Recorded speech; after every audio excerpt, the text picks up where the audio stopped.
What a performance, Alexander Canario, and it was great to see it. Cubs with a huge 14-1 bounce back victory. A great start to the homestand as the Cubs right now are battling for their playoff life, but they got off to a good one. A lot of things to talk about on the Cubs baseball channel. Thank you guys for being here. And if you're not already a part of our roster, it's really easy to do. Let's get into it. Last night's game, David Ross, after a day off and that rough trip where the Cubs looked very tired against Colorado and that sweep to Arizona. Look, they're playing a team in the Pirates that aren't as good, but also with a day off, you get the opportunity to kind of think about things.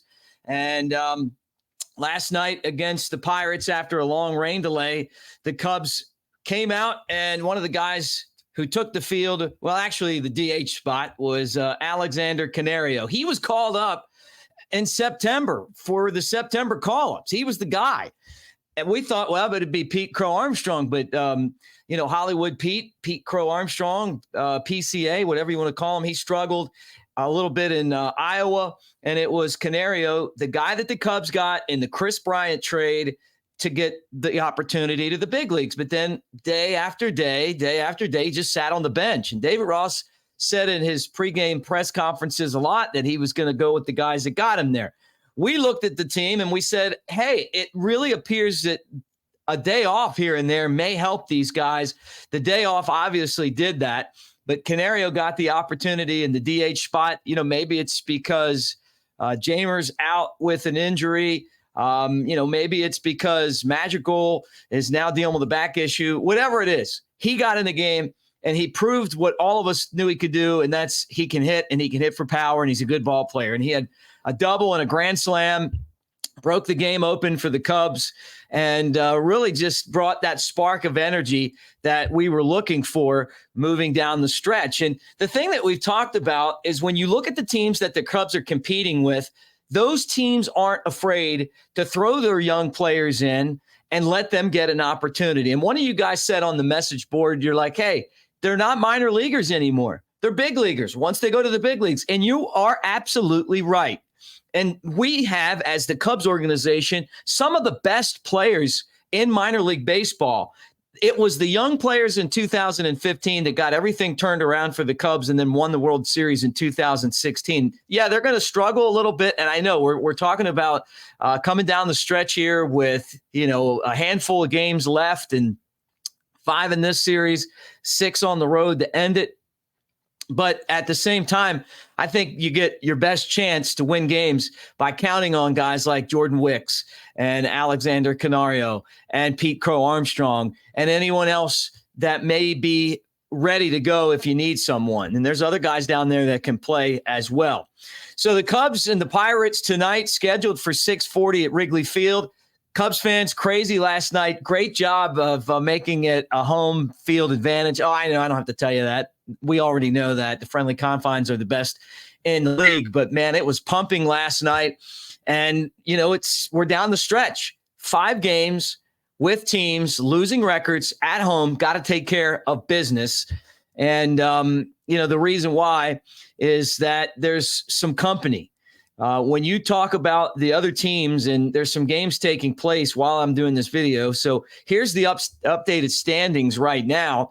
And as you look, Philadelphia, just 3 games up against the rest of the pack. They've struggled a little bit. They've had some tough games.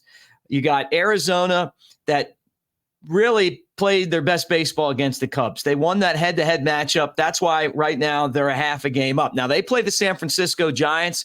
The Giants have matched up well against Arizona at times, and so those two teams are playing. The Giants are in a spot now where they have to win or they're going to be out. You're 3 games out with 10, 11 games to go. It becomes very difficult, and the math doesn't work for you, right? Miami and Cincinnati are in the mix as well. If the season ended this second, the Cubs would be in the playoffs. But that doesn't mean that at the end of the day, we're looking at the same thing. So, keep that in mind as we move forward. Now, Fangraphs gives great playoff prediction odds. And right now they say that the Cubs are a 51.1% odds on favorite to make the postseason. The Cubs right now have a 1.6% chance to win the World Series. And actually that's up a lot. It was below 1% for most of the first half and right around the trade deadline. And the Cubs only a 1.4% to win the division. They're 6 games back of Milwaukee. So not looking good there. But at this point, just stay focused on taking care of the job at hand. And that's getting in because of the wild card. Now, some good news here. You got Justin Steele back on the mound tonight.